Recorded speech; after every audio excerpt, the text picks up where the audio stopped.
আমাদের সরকার 12 বছর ক্ষমতায় আর আমি 9 বছর ধরে সাংসদ।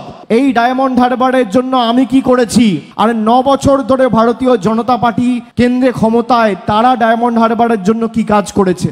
আমি এত বড় একটা বই প্রকাশ করছি, তারা যদি একটা পাতা প্রকাশ করতে পারে, একটা পাতা, একটা কাগজ, আমি রাজনীতির আঙিনায় পা রাখবো না। আমি এত বড় কথা আপনাদের বলে দিয়ে যাচ্ছি।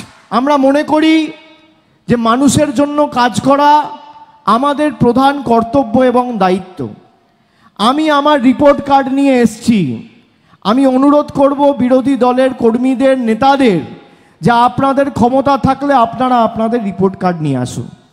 আমি আমার রিপোর্ট কার্ড নিয়ে মানুষের কাছে এসেছি, আপনি আপনার রিপোর্ট কার্ড নিয়ে মানুষের কাছে যান। আমি কথা দিচ্ছি আপনাদের, তথ্য পরিসংখ্যানকে সামনে রেখে যদি লড়াই হয় যে আমাদের সরকার 12 বছর ক্ষমতায় আর আমি 9 বছর ধরে সাংসদ, এই ডায়মন্ড হারবারের জন্য আমি কি করেছি, আর 9 বছর ধরে ভারতীয় জনতা পার্টি কেন্দ্রে ক্ষমতায়, তারা ডায়মন্ড হারবারের জন্য কি কাজ করেছে। আমি এত বড় একটা বই প্রকাশ করছি, তারা যদি একটা পাতা প্রকাশ করতে পারে, একটা পাতা, একটা কাগজ, আমি রাজনীতির আঙিনায় পা রাখবো না। আমি এত বড় কথা আপনাদের বলে দিয়ে যাচ্ছি। 390টা পাতা, মানে প্রায় 400 পাতা। এই 400 পাতার বই আমি আজকে প্রকাশ করছি। আর আমি বিজেপিকে চ্যালেঞ্জ করছি, 9 বছর ধরে মোদী সরকার ক্ষমতায়, তুমি একটা পাতা প্রকাশ করো, একটা, যে 9 বছরে ডায়মন্ড হারবারের উন্নয়নের জন্য মোদী সরকার কি করেছে। ছেড়ে দাও ডায়মন্ড হারবার, দক্ষিণ 24 পরগনার জন্য কি করেছে, রাজ্যের জন্য কি করেছে, একটা পাতা প্রকাশ করতে বলছি। আমি 400 করেছি, আপনাকে একটা করতে বলেছি। কি ভুল বলছি? ভুল বলছি মায়েরা? আমি কি কাজ করেছি কি না করেছি সে তো মানুষ জবাব দেবে। এই বই তার সাক্ষী, প্রমাণ। আপনি কি কাজ করেছেন কি না কাজ করেছেন, আপনি প্রমাণ দিন, আপনার রিপোর্ট কার্ড নিয়ে আসুন। একদিকে আপনি থাকুন, একদিকে আমি থাকি। তথ্য পরিসংখ্যানকে সামনে রেখে লড়াই হোক। 10-0 গোল দিয়ে মাঠের বাইরে করব, ভুকাট্টা করে বাড়ি পাঠিয়ে দেবো, যদি তথ্য পরিসংখ্যানকে সামনে রেখে লড়াই হয়। আমি মনে করি প্রথমবার যখন আমি সাংসদ হয়েছিলাম, আমি শপথ নিয়েছিলাম 5ই জুন। তারপরে যে 4টে নিঃশব্দ বিপ্লব আমরা করেছি, 5ই জুন করেছি।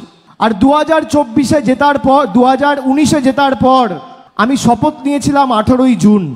2020-তে 18ই জুন আমরা করতে চেয়েছিলাম, কিন্তু পারিনি কোভিডের কারণে। 21-এ নির্বাচন ছিল, পারিনি। 22-এ করেছি, 23-এ করলাম। এই 9 বছরে 7বার আমরা পুস্তিকা আকারে বিস্তারিত খতিয়ান প্রকাশ করে মানুষকে জবাব দিয়েছি যে আমি কি কাজ করেছি। কোথায় জল হয়েছে, কোথায় কল হয়েছে, কোথায় রাস্তা হয়েছে, কোথায় উন্নত মানের স্বাস্থ্য পরিকাঠামো বা পরিষেবা মানুষকে আমরা দিতে পেরেছি, আমরা পুস্তিকা আকারে প্রকাশ করেছি। আপনারা নিজেদেরকে একবার জিজ্ঞেস করুন, 9 বছর আগে, 2014 সালের আগে, বা মমতা বন্দ্যোপাধ্যায় ক্ষমতায় আসার আগে, 2011-র আগে ডায়মন্ড হারবারের বিস্তীর্ণ এলাকায় কি পরিস্থিতি ছিল, জল, কল, রাস্তা। আমার মনে আছে 2014 সালে আমি যখন প্রথমবার দলের হয়ে এখানে লড়াই করতে আসি, আমি যদিও সময় পাইনি, হাতে 1 মাস 1.5 মাস সময় ছিল।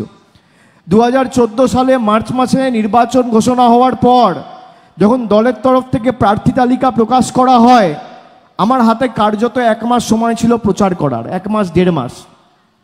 আমি বিভিন্ন জায়গায় গেছি। আমি সেভাবে হয়তো তখন এলাকা চিনতাম না, কিন্তু আমি প্রত্যেকটা জায়গায় গিয়ে মানুষের সমস্যা দেখেছি। যে জল, কল, রাস্তা, বিশেষ করে রাস্তার যে সমস্যা প্রত্যেকটা জিপি, প্রত্যেকটা টাউন, প্রত্যেকটা ওয়ার্ডে ছিল।